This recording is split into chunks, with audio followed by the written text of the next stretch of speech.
this might could go on forever. I wish it would.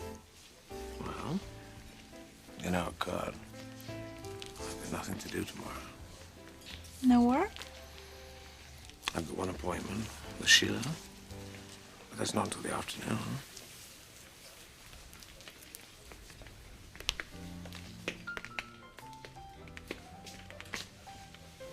You had a session with her today, didn't you? Yes, I did. How did it go? Well, let's just say she was not quite herself. Lucky for you. I'm sorry, I shouldn't have said that, but... I saw you both today. What do you mean you saw us? I saw you and Sheila by the pool. I came back to say goodbye to you again. Then you heard what we talked about. Yes. And you also heard her admit that she loves you.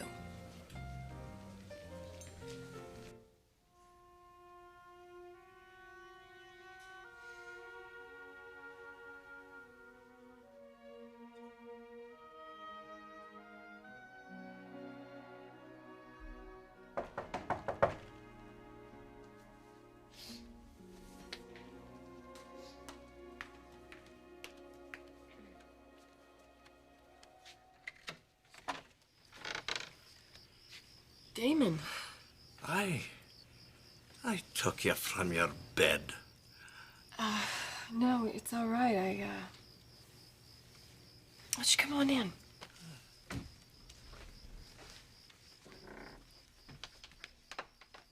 I'm sorry to barge in like this, but I just got back to town from my trip up the coast, and Jamie isn't home.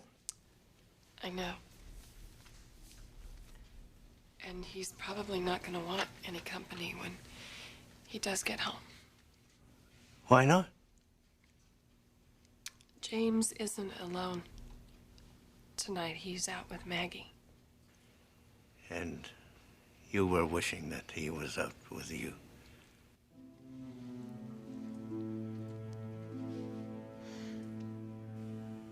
Well, Michael, I mean, what did you expect us to think? You stay out all night, and then you're gone all day today.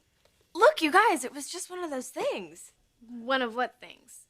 You know, one of those things where the girl meets boy, and the boy sweeps the girl off her feet, and then the boy takes the girl to Santa Barbara for the night. Oh, wait a second. Santa Barbara. Michael, you spent the night with a stranger in Santa Barbara? Well, metaphorically, yes. It's like we were just introduced. I guess we've been strangers all this time.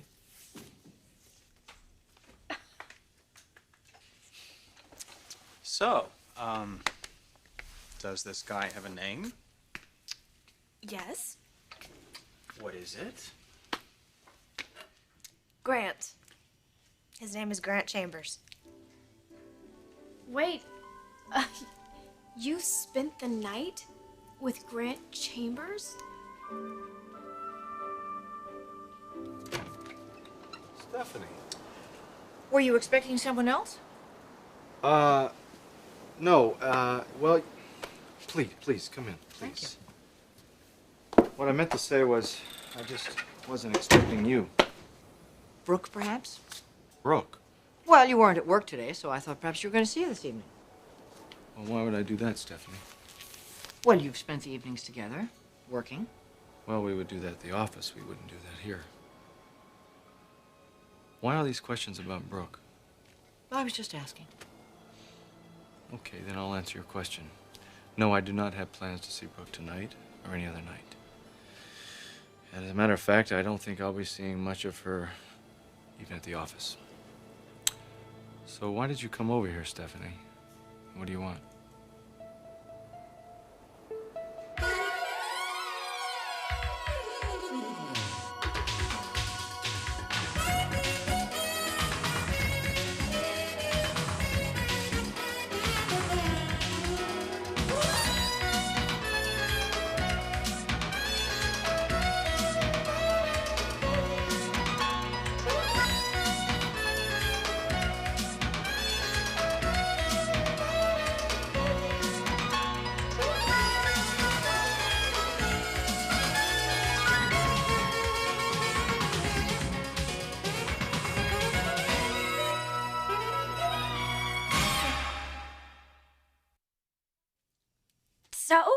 it just amazing? You and Grant. Really? Jasmine, you would die if you knew how romantic it was. Michael, didn't you just move out of Grant's house? Well, yeah, but that's when we were just roommates. And now you're... what? You know, that's a good question. I can tell you that we're a lot more than friends. I can tell you that. Okay, Mike, so you spent the night with Grant? Yes. Uh-huh. Does that mean... It means that we had one incredible, beautiful night together. One that I will never forget. At a hotel in Santa Barbara. Well, actually, we spent the night on the beach. Guys, what you really want to know is if Grant and I slept together, right? Not that it's anybody's business but our own. But since you are two of my closest friends, the answer is yes. Oh. And before you go into any of those neat little questions about protection, what have you, obviously I'm not that stupid. Good. Mike.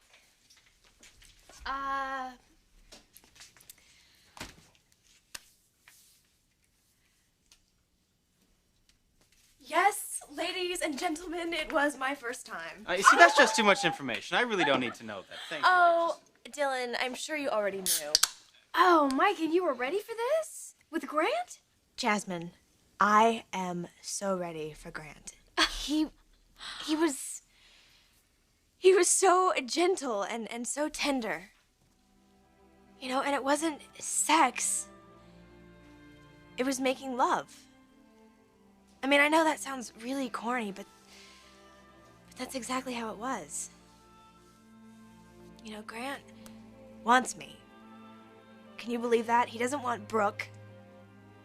He doesn't want anyone else but me. Are you upset about something, Grant? No, I'm just not in the best of moods, Stephanie. Take the day off. Things can't be that bad. Stephanie, what can I do for you? Where were you today? Why do you want to know? Because I called you several times. We needed the revisions. Well, as you can see, I'm working on it. Good. I'm glad to see you remember we're going to do a fashion show. And you will have them first thing in the morning. Just a mental health holiday? Yeah, it's something like that. Well, it must be contagious. A couple of other people took the day off as well. Oh, yeah? Yes, Michael, for one. Well, she was with me. With you? Yeah, we went to Santa Barbara last night. I didn't realize that you were close. We are, Stephanie. What about Brooke? What about Brooke? I know you have feelings for Brooke. Well, you're obviously wrong, Stephanie. I am no way emotionally attached to Brooke. She is my boss, and I work for her. That's it. That's it. You got it. And Michael? Stephanie, I do not want to discuss my personal life with you. I was just surprised. I didn't realize that you and Michael were seeing one another. Well, we weren't. Until recently.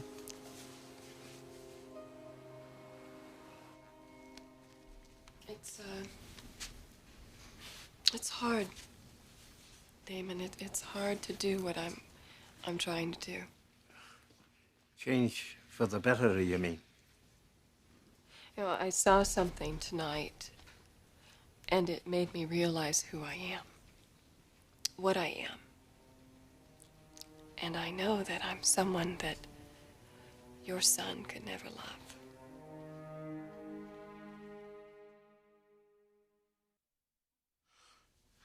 Of course you're someone that Jamie could love. How can you say that? You don't know me, Damon. You don't know me the way James does. Oh, he respects you, Sheila. He admires you, or he wouldn't be working so hard to help you. No, you see, he sees me as a challenge, the ultimate challenge. No, he doesn't. He sees you as a beautiful, young, strong, courageous woman fighting for her life. I am so different than Maggie. I am so very different. Aye. You probably are. I've never met Maggie, but I can't imagine she or anyone is quite like you. And I mean that as a compliment. But you know, I've been going around hoping secretly that someday, you know, things would really work out. Such that James would see me as someone, you know, someone that he could admire, care for, or love. And then I went to that restaurant tonight and I saw your son and the woman that owns his heart holding each other on the dance floor. You know, it occurred to me just how out of touch with reality I am. And I'm never gonna have your son, Damon. James is never gonna be mine, and that's really hard for me to accept. You need help, sweetheart. And I have a friend who can do just that. If you're willing. I'd do anything. Yes. I heard what Sheila said. And what do you think about that? Maggie, I know what you're getting at. I'm not getting at anything. This isn't an argument. Well, that's a relief. It's a discussion. About what? Professional ethics for psychiatrists. I see. And whether or not you should treat somebody who's in love with you. Maggie, it is called transference. A patient often feels like she loves her doctor. She doesn't think that she loves you, James. She knows it. Maggie, Sheila is a very sick woman. She's pathological. And she actually trusts me to be able to help her. I mean, could you imagine what it would mean if I could actually eventually cure this woman? I mean, a lifelong psychosis. I mean, she's a total loss of conscience. An inability to decipher the difference between right and wrong. In all my professional life, I've never encountered anyone quite as psychotic as Sheila. I mean, she's as hopeless a case as ever I've come across. Could you imagine what it would mean to me professionally and to the entire field of psychiatry if I could cure such an acute case using my methodology? Do you really think you can do that? Of course I do. Maggie, I wouldn't try unless I thought I could do it. All right. Then I won't stand in your way. But you're going to be unhappy about it. Let me worry about that. Maggie, I worry about that. No, you're gonna have enough to worry about dealing day to day with that lunatic. I mean, patient. Oh, Maggie, you're the most important person in my life. You're the love of my heart. You're the love of my life. You've never felt this way about anyone before? Never. And I never will. It's you and me. That's all, just you and me. You've recently started dating Michael? Well, I wouldn't exactly call it. Why are we discussing my personal life? Because I have observed something that's quite different than what you're telling me. You've been observing me. My love life. You're in love with Brooke. You're not in love with Michael or anyone else. Why are you doing this?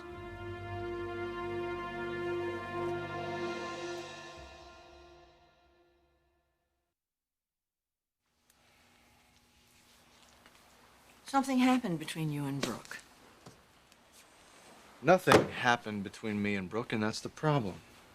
What went wrong? It just never got off the ground, Stephanie. That isn't true, I know it. Look, I don't know where you get your information, but it obviously is not accurate. Stop trying to cover this up. I do not want to talk about it, Stephanie. I know that you have feelings for Brooke and that she has feelings for you. Oh, she does, huh? Well, of course, it's very obvious. I can see the way she looks at you, the way she relates to you. I know she cares deeply about you. Oh, I get it. This isn't about me and Brooke. It's about Brooke and Ridge. You're desperate to keep those two apart, and I'm the catalyst. No, what this is about is that you are enamored of her and she's enamored of you. Why would you choose to ignore that? Because there is no future for me and Brooke. Do you think there's a future for you and Michael or any other woman if you're in love with Brooke? Stephanie, please. I'm just trying to understand why you're doing this. You want to know why I'm screwing up your plans to keep Brooke out of the Forrester family? Well, consider my position. Knowing that you and Brooke have feelings for one another, wouldn't you come down and talk? Wouldn't you say these things? Do you really believe that Brooke is capable of making my son happy if she's in love with you? I didn't think so. So why can't you just give it time? If you don't care, I mean, if that's the case, then don't bother. But you know that's not the case. Yes, I do know that. This isn't about me. This isn't about my motives. This is about you, your feelings, what's in your heart. Brooke is a single woman. She is not engaged, she is not married, and you are in love with her. You have every right to pursue her. If you don't, I think you'll regret it for the rest of your life.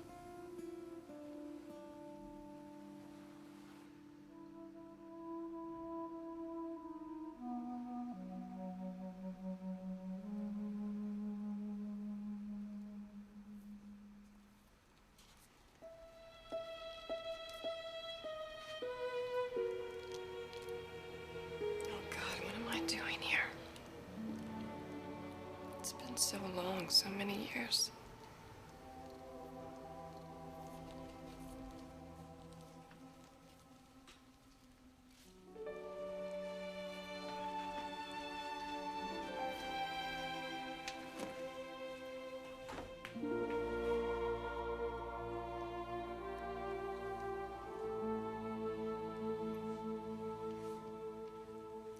You know, I never needed this.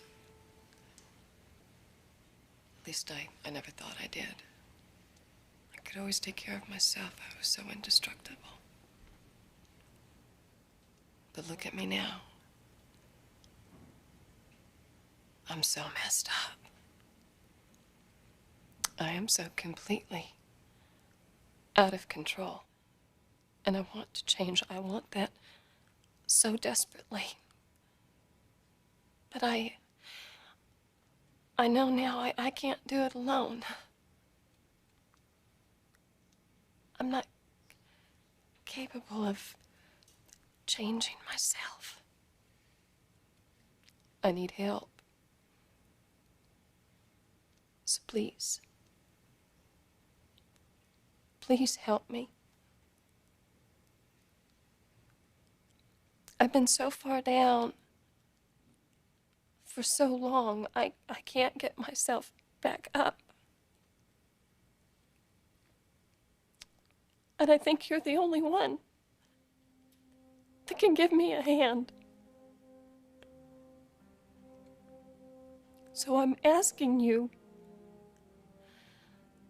I'm begging you to please take control of my life.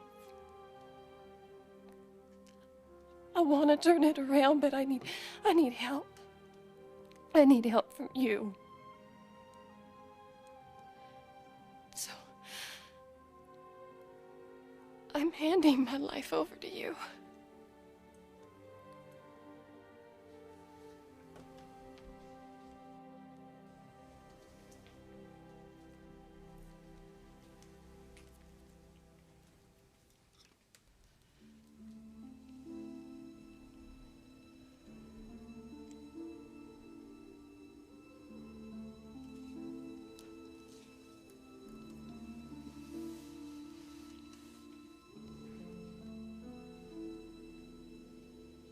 I'm sorry.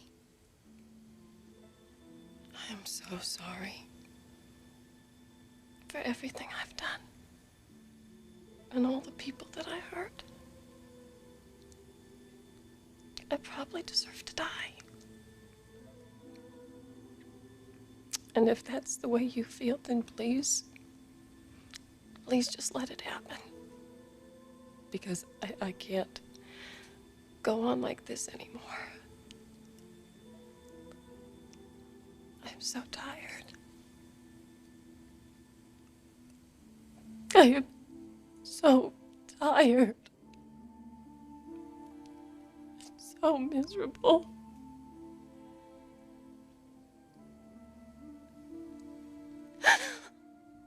Oh, please.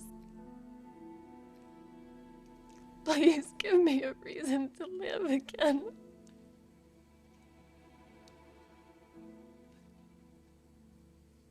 Whatever it takes, just please.